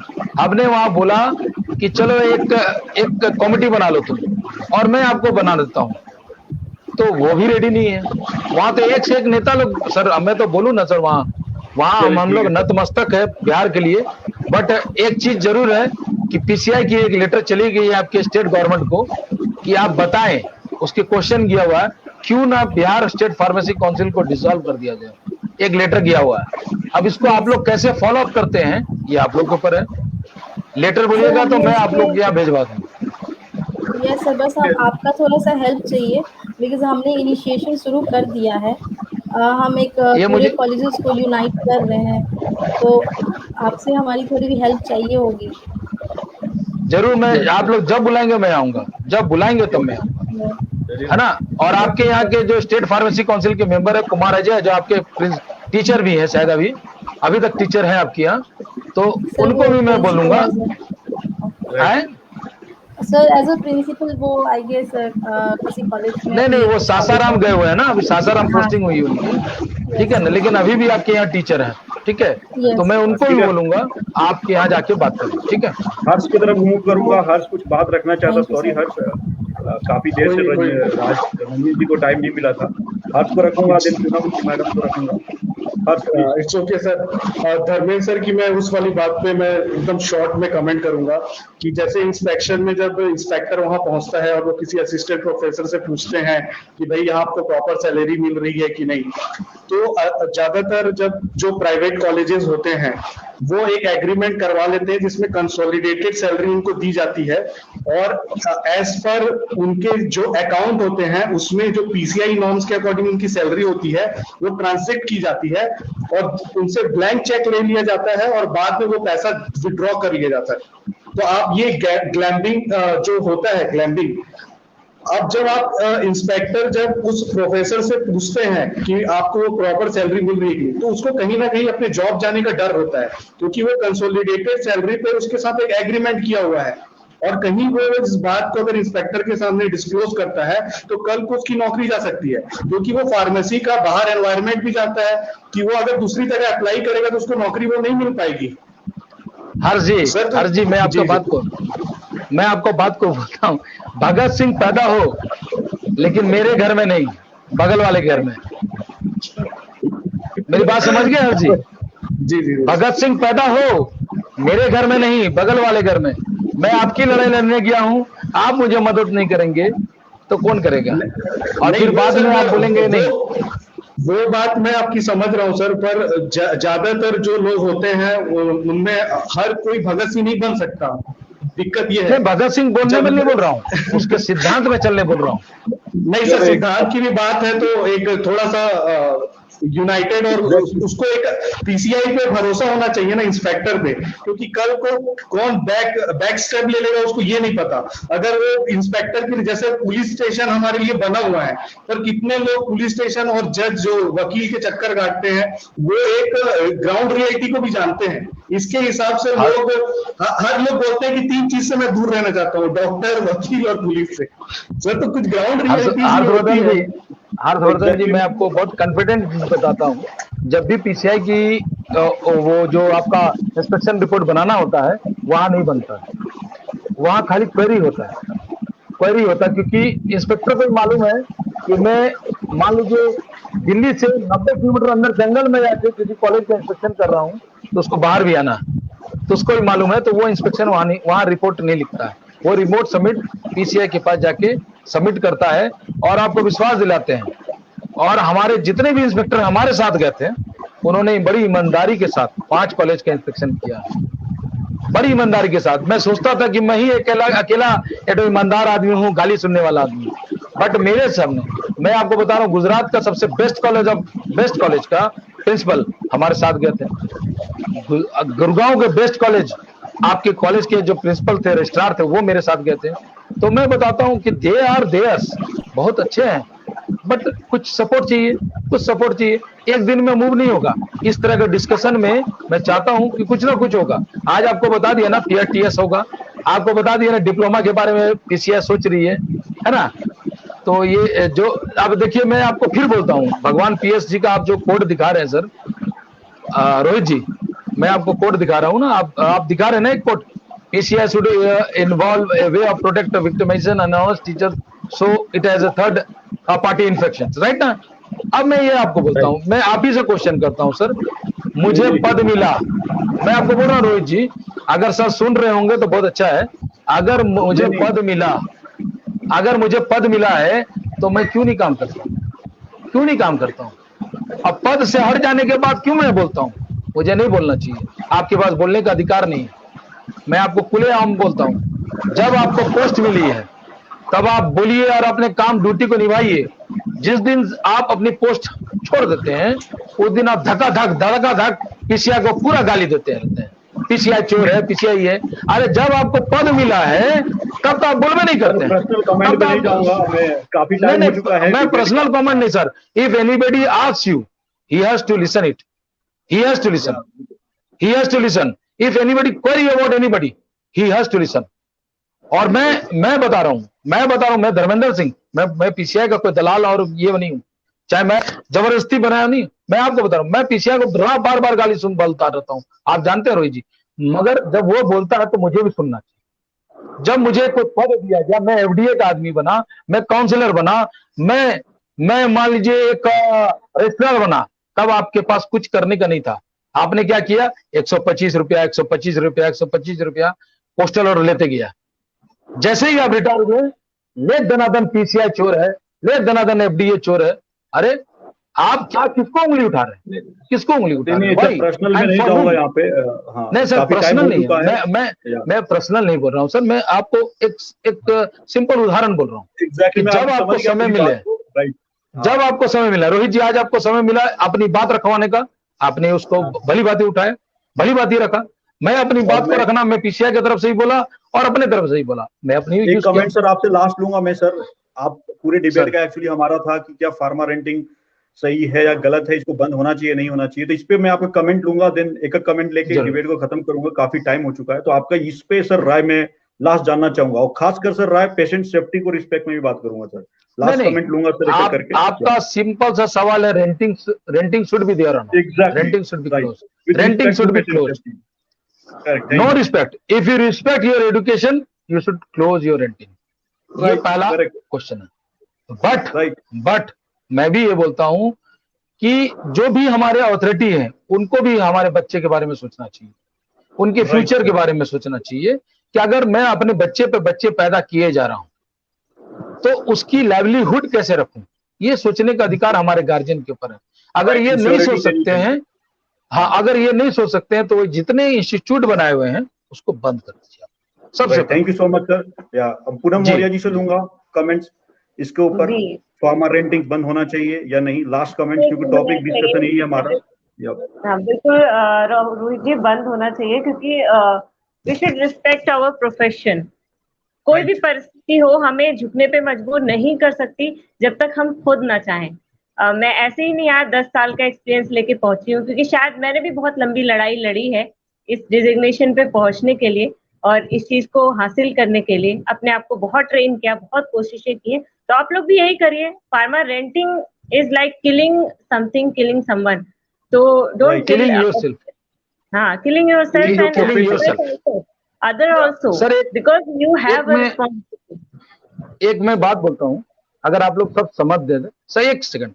मैं हर एक फार्मासिस्ट से रिक्वेस्ट करता हूँ, कम्युनिटी फार्मासिस्ट, हॉस्पिटल फार्मासिस्ट और सभी से, कि आप लोग अपनी रिस्पॉन्सिबिलिटी बढ़ाने के लिए, अपनी अवेयरनेस जगाने के लिए पब्लिक के बीच में आप लोग मदद कर सकते हैं। एक एनवेलप बनाइए, आप लोग एनवेलप बनाइए, एनवेलप के बैक साइड में आप लोग लिखिए पेशेंट का नाम, उसमें लिखिए doses, name of the medicine and doses, उसके नीचे लिखिए आप फार्मासिस्ट का नाम, उसके नीचे लिखिए आप अपना टेलीफोन नंबर। अगर जिस दिन ये हो जाएगा ना, मैं आपको बता रहा हूं, आपको रात को फोन करेगा फार्मासिस्ट कि सर इसके बारे में कुछ हमको बता दीजिए, और आपकी इंपॉर्टेंस बढ़ेगी। और जब आपकी इंपॉर्टेंस बढ़ जाएगी तो मैं आपको बताता हूं कि आपका कोई मायका लाल नहीं है कि आपको ये रेंटिंग के लिए मतलब प्रोवोक करेगा, कोई मायका लाल नहीं है। आप अपनी इंपॉर्टेंस बढ़ाएं। हम और हर्षवर्धन जी जो बात कर रहे थे कि हम लोग सिर्फ इसी में लड़ जा रहे हैं, हम लोग आगे की तरफ नहीं देख रहे हैं कि हम फार्मासिस्ट सिर्फ रेंटिंग और इसमें कर जा रहे हैं। हर्षवर्धन जी की बात मैं हर समय सुनते रहता हूं, मैं वो बहुत शालीनता से अपनी बात रखते हैं और मैं उनका बहुत कायल हूं, और उनकी बात को मैं हर समय मतलब एज ए, आज मैं पहली बार आपके साथ हूं, मैं जब भी पीछे छिप के, मैं हर समय बैक बेंचर रहा हूं, मैं सुनते रहता हूँ उनकी बात को। नहीं, मैं बात को एकदम, मैं रोहित जी को बोला हूँ, मैं हर एक फार्मासिस्ट से अभी भी निवेदन करता हूँ, आप जहां भी हो एनवेलप बनाइए, एनवेलप में वो सब जो मैंने बोला है वो लिखिए। ठीक है सर, थैंक यू। ये डॉक्टर ममता मैम से लूंगा कमेंट्स, क्योंकि काफी टाइम हो चुका है। क्या फार्मा रेंटिंग्स का बंद होना चाहिए, नहीं होना चाहिए? क्योंकि पेशेंट सेफ्टी को लेकर खासकर ये प्रोग्राम मैंने रखा है, क्योंकि हमारा फार्मासिस्ट है तो हमें पहला कर्तव्य पेशेंट सेफ्टी को लेकर है। आवाज नहीं आ रही है मैडम, अनम्यूट कर लीजिए, अनम्यूट कर लीजिए। सर फार्मा रेंटिंग बिल्कुल बंद होना चाहिए, because we are from health care professionals, but जो ग्राउंड लेवल की रियलिटी है उसको भी ध्यान में रखते हुए उसके सॉल्यूशंस भी हमें निकालने चाहिए कि किस तरीके से हम इस चीज को खत्म कर सकते हैं। सिर्फ ये इथिक्स वहां चलते हैं, वही सर की वाली बात कि जब पेट भरा होता है, राइट? तो हमें उसकी तरफ भी सोचना चाहिए कि हम किस तरीके से अपने फार्मासिस्ट को economically, socially and financially strong कर सकते हैं ताकि ये रेंटिंग अपने आप ही बंद हो जाए। Thank you so much ma'am. Nandini ji, आपका लास्ट कमेंट कुछ हो, क्योंकि सर ऑब्वियसली फार्मा रेंटिंग बंद होनी चाहिए, बट सर हमारा प्राइम कंसर्न सिर्फ नीचे के स्तर से नहीं शुरू होना चाहिए, हमें टॉप लेवल को भी देखना होगा, क्योंकि बहुत सी कंपनियां हैं जो हमारे लाइसेंस से वो अपनी कंपनी रन करी, तो वहां भी पॉइंट उठ सकता है अगर पॉइंट ये मेडिकल शॉप से उठ रहा है तो, क्योंकि हर कोई इलीगल तरीके से हमारी डिग्री यूज कर रहा है। बहुत सारी चीजें हैं इस पे पॉइंट आउट करने की जरूरत है, चाहे काउंसिल्स हो या स्टेट काउंसिल्स हो। बहुत अच्छा आपने बात रखा है। तो और पूनम मैडम आपका लास्ट कमेंट लूंगा और हर्ष को लूंगा और मैं डिबेट को क्लोज करूंगा। पूनम जी, आपका लास्ट कमेंट। इन्होंने एक बात सच कही कि टॉप लेवल पे भी जाना चाहिए। I think third party manufacturing and बहुत सारी चीजें हैं जिससे माल फंक्शनिंग स्टार्ट है और कहीं ना कहीं poor quality of medication market में आती है। तो इन सब चीजों को भी हमें देखना चाहिए, एक वाइड एस्पेक्ट हमें देखना चाहिए, क्योंकि क्वालिटी कौन डिसाइड करेगा ये सोचने वाली बात है। तो क्वालिटी में कॉम्प्रोमाइज नहीं होना चाहिए। एग्जैक्टली फार्मासिस्ट यदि ड्रग एंड कॉस्मेटिक पढ़ता है और खुद को फिर उसी को वायलेशन करता है तो कोई पढ़ाई का कोई मतलब नहीं हुआ। एजुकेशन से हमें लर्निंग की जरूरत है। ऐसा नहीं है प्रॉब्लम आ रहा है तो उससे स्ट्रगल करने की जरूरत है, फाइट करने की जरूरत है, वायलेशंस करने की जरूरत नहीं है। पैसा नहीं है तो कोई जरूरी नहीं हम क्राइम कर लें। एक किसान भी आई थिंक गरीब होके भी, भूखा सो के भी अपने बच्चे को पढ़ाता है, तो कहीं ना कहीं हमें भी एक ऐसा एक दृढ़ निश्चय रखना ही चाहिए, क्योंकि हम हमेशा तो आसमान से उम्मीद नहीं कर सकते कि वो बारिश करेगा, थोड़ी कोशिश हमें भी करनी होगी। बहुत बढ़िया रखा बात आपने। और हर्ष जी, आपका लास्ट पॉइंट रखूंगा, आप इस पे पूरा क्या लेंगे, देन धर्मेंद्र जी पास जाऊंगा, देन क्लोज करूंगा मैं। और एक पंक्ति में पूनम जी, सॉरी हर्ष, पूनम जी को मैं बता दूं, एक पंक्ति रखेंगे फार्मासिस्ट के लिए कि वो अक्सर वो पोयम और पोएट्री लिखा करती है एक्चुअली, तो लास्ट में उन्होंने तैयार किया है, वो 2 लाइन जरूर बोलेंगे। हर्ष प्लीज 2 लाइन थोड़ा हर्ष को कमेंट करने दीजिए उसके बाद। या then okay, thank you. Thank you so much sir for giving me a chance to speak. मैं ये बोलूंगा कि जो रेंटिंग है वो तो 100% बंद होनी चाहिए, क्योंकि वो इलीगल है, सबसे पहले बात एक्ट के थ्रू।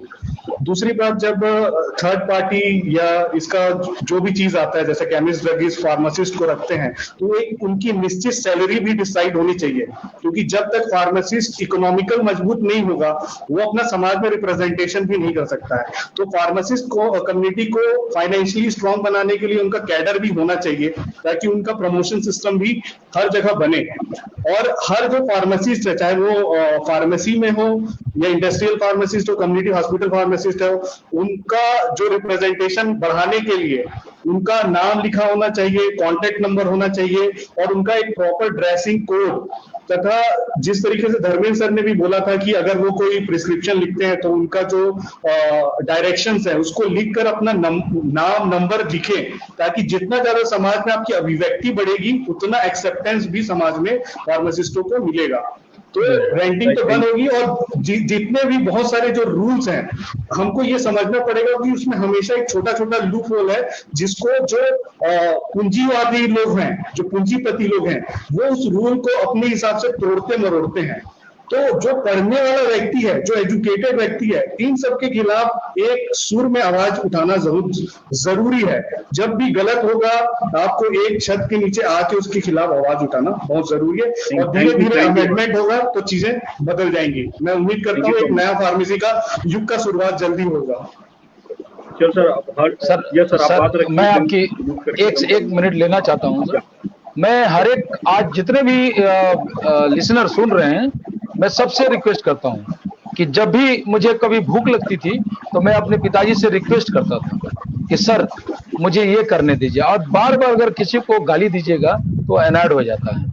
तो मैं आप लोग से रिक्वेस्ट करता हूं कि अपनी बात को बड़ी शालीनता से, अगर आपकी बात काउंसिल नहीं सुन रही है, आपने स्टेट प्रोविंशियल काउंसिल को दे, अगर वो नहीं सुन रहा मुझे दे, मैं आपको विश्वास दिलाता हूं कि आपकी बात को मैं वहां रखूंगा, मैं आपकी बात को रखूंगा। दूसरी बात मैं बता रहा हूं, चूंकि मैं सत्य बोलता हूं और कटु बोलता हूं, और जब भी कोई सत्य बोलता है तो उसकी वचन में थोड़ा सा तीखापन आता है, तो मैं अपनी तीखापन को सबसे क्षमा मांगता हूं कि अगर मेरी वाणी से किसी को ठेस लगी हो, जितने भी सुनने वाले हों, तो उसके लिए मैं क्षमा मांगता हूं आप लोग से।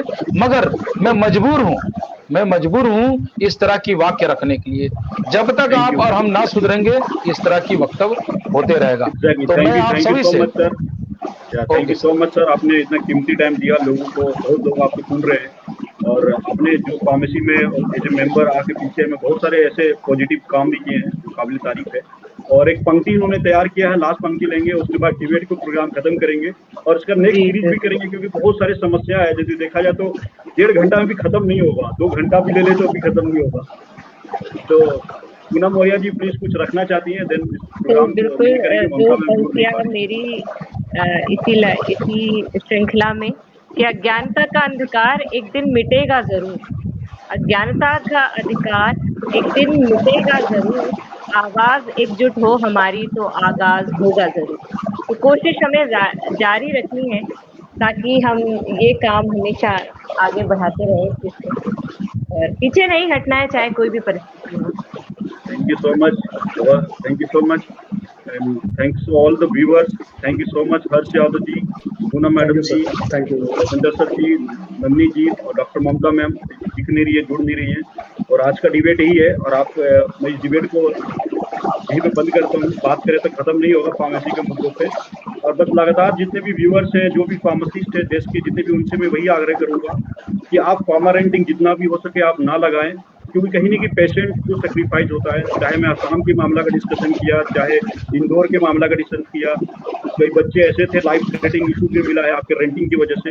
तो हो सकता है आज आने वाले समय में आपके रिश्तेदार हो सकते हैं, हम हो सकते हैं। तो पहला ही जो फार्मासिस्ट हमें दायित्व होता है पेशेंट सेफ्टी, तो पेशेंट सेफ्टी बहुत इंपॉर्टेंट है, और तमाम सारी ऐसी चीज़ों को देख के ही आप डिसीजन लें।